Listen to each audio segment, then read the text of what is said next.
Boom. Florida State, big land here for the Florida State Seminoles as they land Nebraska edge transfer James Williams. 1, 2, 3. Boom.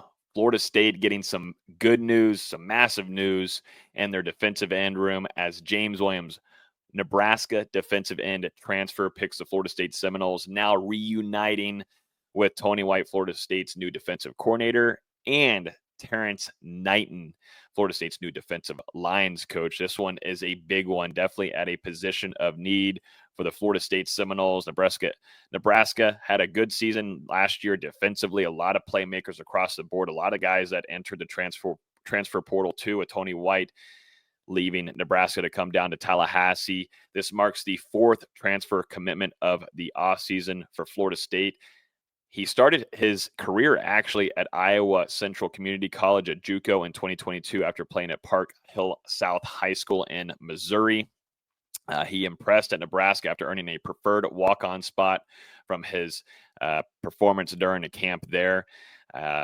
Going through his 2024 season, let's look at some stats here. He had 14 tackles, 5.5 tackles for loss, and 5 sacks and limited action, about 188 snaps overall. He was second on the team in sacks, despite primarily coming off of the bench, which is really impressive here because if you think about it, for Florida State, this is most likely a move to where he's going to be a pure starter for Florida State. We're still waiting and hearing the intentions of what Pat Payne wants to do. Florida State's veteran defensive end here. He still has some more time if he wanted to come back and play for Florida State another time. We just saw Darrell Jackson announced that he is taking his name out of the NFL draft conversation and is going to return for another season for the Florida State Seminoles. And I think, too, Terrence Knighton coming in and playing a vital role there helped that. And I think, too, it's really exciting to see what Terrence Knighton can do in a short bit of time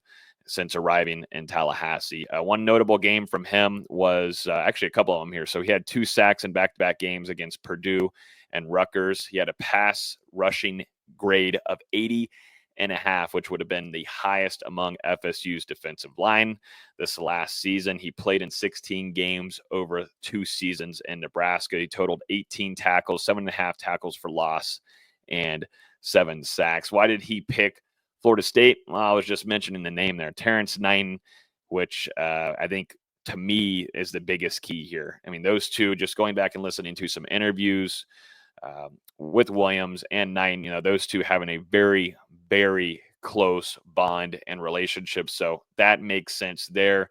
Also, already knowing the scheme of what Tony White's going to be bringing to this defense makes everything a lot easier in the long run. And he definitely gives Williams, knowing this defensive scheme, also gives himself an advantage of what Florida State has on the current roster right now. 6'6", 250 pounds. He looks a little bit leaner and thinner than 250, but he is a pure 250 pounds, could be almost 6'7".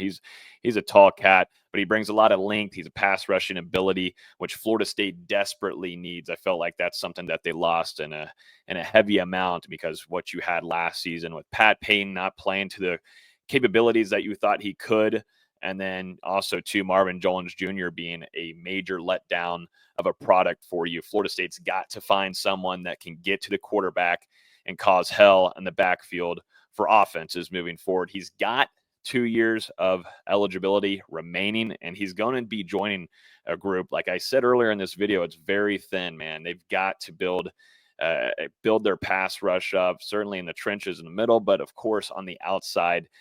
You've got Jaden Jones, who's a redshirt junior. You've got Aaron Hester. Like I said earlier, you've got Pat Payton. Potentially, just things are up in the air right there, still waiting on the decision of what he intends on doing. I'm sure he's getting his grade right now on where he would be going in the NFL draft, potentially. And then D.D. Holmes as a redshirt freshman.